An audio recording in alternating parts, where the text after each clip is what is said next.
Hey, I'm Chase, and this is All Things Room. Today we're looking at the Dailos Waveform Ghost.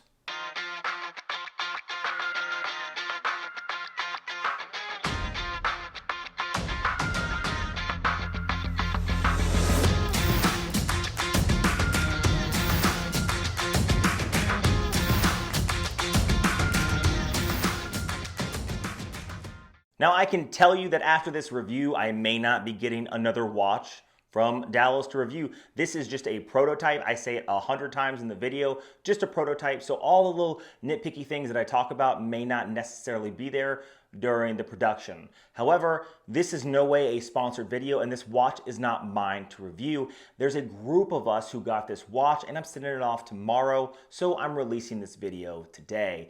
Maybe the next reviewer will give it a more positive review, but it's really hard for me to justify this watch.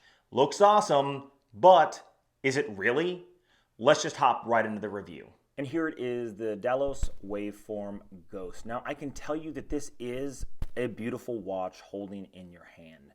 They have marked all the right boxes, but through some quality control, there's going to be quite a bit of cons on this watch. Now, this watch right now is on Kickstarter, and the Kickstarter price, or at least it was on Kickstarter, was $299, gradually increasing upward. Now, you can go to their website, which I will list down below. No affiliate, and they go from $360 on sale from $499. Now I'm going to explain to you why this watch is not worth $499 and why, if it is $360, what they'll need to do to change it to make it worth it. First, let's start off with some case dimensions. 40 millimeters wide, has a case thickness of 13.7 millimeters. That does not include the NATO strap that goes underneath. So add another millimeter and it sits about 14, we'll say 14 and a half millimeters high. Now this has a very nice matte black finish. Drilled lugs. The lug to lug on this is 47 millimeters, so it sits pretty small on the wrist. Lug width is 20 millimeters, so any strap can go with this watch. There's so many options available. Now it does have this nylon strap. This watch is titanium. It is titanium and it is coated with this black coating. The buckle is also titanium. The equipment is also titanium, coated in the same black. I'll take off the strap in just a minute and you'll see the back case back. This does offer 300 meters of water resistance. This is a proper dive watch. You can see it has sort of a Seiko aesthetic with that crown down at the 4 o'clock, except this is screw down as opposed to the new Seiko SKX 5 or whatever they call it, where they don't even offer a screw down crown. This does, and it is signed with a D. Very nice to see. Now you can see that they went for a very stealth look on this watch, and I can tell you that they pulled it off very well. In fact, while wearing this watch, and one of the pros of this is it nearly disappears on your wrist. This titanium case is extremely light, especially with this NATO strap. Not really one for NATO straps, but I'll tell you that this thing disappears on your wrist. You almost forget it's even there. Other than that, the stealth look is awesome. I love the applied indices on this. I love the dial layout. It's not really indicative of Rolex, but it sort of has those Rolex style round indices, except they're black. And they're black and they're stealthy in all the right ways. The lume on this is the BGW9 Swiss Super Luminova, and they have it as rings on the outside of the indices or outlined on the batons there. So these things are really nice. The lume is not very great. I only wish the lume was coated just a little bit more. It seems to stay for quite a while, but it's not as good as I feel like it should be. Maybe a few more layers and this thing would shine bright. Maybe that's not what they were going for. Maybe they didn't want it to shine bright because they wanted to stay with that stealth look. But to me, the lume is underwhelming to say the least. Now, to be fair, before I talk about any negatives of this watch, this is a prototype watch, and this prototype watch is going around to several reviewers. In fact, I have to get rid of this watch. It's sort of like kryptonite, burning a hole on my wrist, as it must leave by Monday. It doesn't have to leave by Monday, but I'm sending it to another reviewer on Monday. In no way is this mine to keep. So I'm going to give you all the pros, all the cons, and again, there are quite a bit of cons on this watch. Now, the one thing that I do like about this watch, speaking about it, is it does have a double domed sapphire crystal, and it has 5 layers of AR coating on the other side, so it's able to be read very clearly, especially in the daylight. This is a very nice watch, but is it worth the price point that they're asking? Now, first, let's talk about the pros. Now, the pros, this is a DLC coated titanium case. This thing is extremely light. In fact, it's so light, like I said earlier, that I forgot it was on my wrist. Completely forgot it was on my wrist. So that's a very good thing. Some people like heavy watches. Some people don't like to wear watches at all. This would be good for someone who may not like the feel of a watch on their wrist because this thing is so dang light. Like I said, it disappears. Now, one of the things I do like about this watch a lot is the dial. I really like the fact that they have just that stealth look. Now, this is a ceramic bezel insert, and it's beautiful. It's absolutely beautiful. I love the look of the entire watch. I would love to buy this watch for a lot less than what they're selling it for. This thing isn't necessarily for me, but I can see me wearing this as my everyday watch at work. If you guys know, I am a police officer by trade, so this thing just matches in with that uniform very well. Or if you were in the military, or you just wanted to feel like a secret agent, this watch may be for you. Now, I really like the fact, again, around the indices that they're not just completely filled in with lume. The lume is just on the outside, so at night, and I'll show you a lume shot, it actually looks pretty cool. Now, inside this is the NH35. Anybody who knows anything about the NH35 knows that it is a workhorse movement. It is in a lot of watches. And the functions of this watch work just like any other watch. You unscrew the crown like so, pull it once, and you can do a quick change of the date, pull it again, and you can access the functions of the time. It does have hacking and hand winding. It's a very good movement. In fact, it's such a good movement that, like I said, they use it in a lot of other watches. A lot of watches like lower tier like Invicta and upper tier like this may be more of an upper tier micro brand watch. For a $500 price point, having an NH35 is not necessarily a bad thing. It's what they've done with it that I feel like is bad, but I'm not there yet.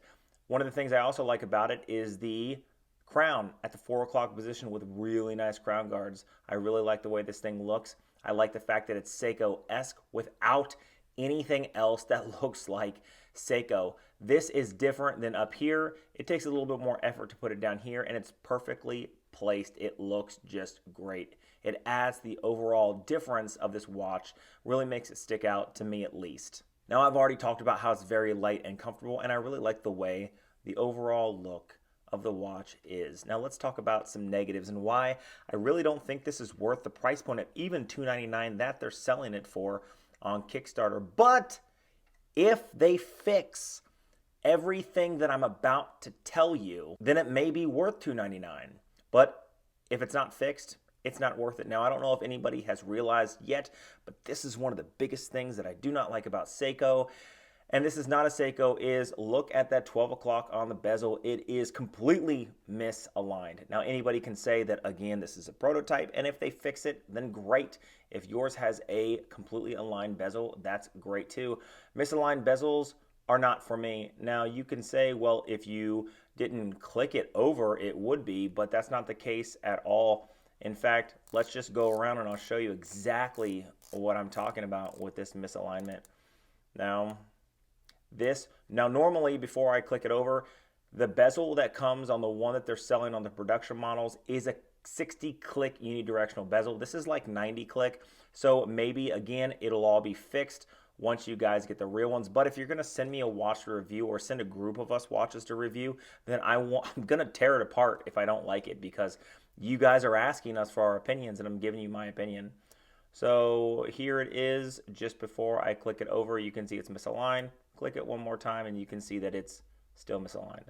So for me, misaligned bezels are no-go. Like, I've built a watch from DIY Watch Club and I was able to align the bezel relatively easily by myself. So people who build watches for a living should be able to do the same thing. Now, let's stay on the bezel for a second. Now, Again, this is a 90 click unidirectional bezel. The one that comes with the actual production watch is only a 60 click, but this is literally the sloppiest bezel I've ever seen, and I don't like it. I don't like it even a little bit. In fact, it just takes away from the whole overall aesthetic of the watch. It shouldn't be that sloppy, even for something like a prototype. It honestly shouldn't be. That to me is completely unnecessary. It's completely uncalled for. It should not be that way. So that's another con of this watch. Now another one, look at that date on the date window. It's misaligned also. It's like this thing is just nothing but misalignment. So no matter what you do, the date will always be slightly low and it will be misaligned on this watch itself. Again, if they fix it, not really a big deal. But the problem is on this watch, it's not fixed. So I'm going to talk about it. Another thing I do not like, the misaligned bezel, the sloppy bezel action, the misaligned date. Are we seeing a theme here? Is there quality control problems at this company? Okay, so that's really it. Those are really the only things I don't like about this watch, but those are some pretty big things. That and the Lume. The Lume is underwhelming, like I said. But with the overall stealth look, you can only do so much when it has to deal with like small little Lume lines. You can only build it up so much. These hands are not completely filled in with Lume. These indices are not completely filled in with Lume. They're like the reverse. They're like the negative of what normally would be to give it that stealth look. So you're not going to get as bright and as brilliant Lume as you would on this watch. Something I don't like, but something I would absolutely let slide if they fixed everything else. Now, with the strap removed partially, you can see that it does have a really nice engraving on that case back. It is an anchor. This is a dive watch, titanium sapphire crystal. Honestly, I think that is a perfect case back for this watch. Honestly, everything is very well done. It's subtle, just like the entire subtlety of this watch. On my wrist, you can see this thing is literally perfectly proportioned for the average wrist. Absolutely perfectly proportioned. The lug to lug being only 47 millimeters, a 40 millimeter case, even though it does have the nylon strap that goes underneath on the NATO and it does raise it slightly off the wrist. If you put a different strap on this that doesn't do that, it'll sit even lower. This is not bad. I love this thing. I love the look of this thing. I love the fact that, again, it's so light it nearly disappears on the wrist. They used all the right materials on this watch. Titanium, it's nice black coated. They use a ceramic black bezel, and they have an NH35, which is a great workhorse movement, and a double dome sapphire crystal. This thing is going to last for a long time if they would fix the quality control on it. And here is going to be a quick Lume shot. Now, some people would say that the 60-watt studio lighting that I have hovering directly over this just isn't enough, you know, as opposed to wearing it out in the sun or charging it with a high lumen, high-powered flashlight. Well, I can be real with you and say that I'm done justifying using my only 60-watt studio light because, yeah, I do have an 1800 lumen flashlight that I could show you, but that's not realistic when it comes to the everyday lume that you'd experience from this watch. So this is a more realistic expectation of what to expect from the actual lume. So I'm gonna go ahead and turn off the lighting here, and you guys will see exactly what I mean. Now you can see that it does look awesome. It does have that really cool stealthy look. I really like the fact that they didn't just fill in those indices with Lume, but the problem is that it doesn't last very long. You can see that it's already starting to fade. In fact, as it fades, you can see that the camera's having a harder and harder time focusing on the Lume itself. And you can see right there, this is one of the biggest things that I really think they could really improve on. I know that they're saying, hey, you know, instead of just filling in globs of Lume, we're going to do it delicately along the outside. But the Lume, you know, it's nothing to really, you know, write home about. The Dailos Waveform Automatic Ghost. Again, is it worth the $4.99 they're selling it online? Not at all. Not even a little bit. Not even close. They're about $150 off. If you buy this thing on sale for $359, I would say that's closer to a more reasonable price point. However, only if everything is fixed that I've talked about on this watch is it worth that. People could say, oh, but it's a titanium case, you know, it's going to be a little more expensive. Yeah, no, I understand that a titanium case is going to be a little more expensive. It does have a double dome sapphire crystal. That's awesome. With 5 layers of anti-reflective undercoating on the crystal. That's awesome. It does have a ceramic bezel insert. That's awesome. But I wouldn't pay $150 for something that has this many misalignments on it. So those are my 2 cents. Now, maybe I was being way too hard on the watch, but honestly, I don't think that I am being hard on the watch. It's my money that I'm spending when I buy a watch, and I want quality in the watch that I'm buying. I don't care if it's a sapphire case. If the sapphire case costs $2,000 to make and I'm buying a $3,000 watch, if everything else on the watch is done really terribly, it's not worth $1 to put on my wrist. If you understand what I'm saying. So honestly, I think the price point is way too high for all the issues that I'm seeing in the watch. Even if the watch was done perfectly, $500 for the watch is still overpriced in my opinion. I think that if it was going to be something like $500, they need to put a better movement than the NH35, which is an $100 Invicta watch. So honestly, even though they're using good materials like the ceramic bezel, the titanium case, the double dome sapphire crystal, for $500 in NH35 moment, I just think the price point should be lower. Now, if you like videos and videos like this, hit that subscribe button down below, leave a comment of the content you guys would like to see. On this channel, I have a lot of videos coming up in the future. I think I'm going to be doing a video every single day until the end of the new year, so make sure you hit that notification bell so you guys can be notified when I drop that next video. Until next time.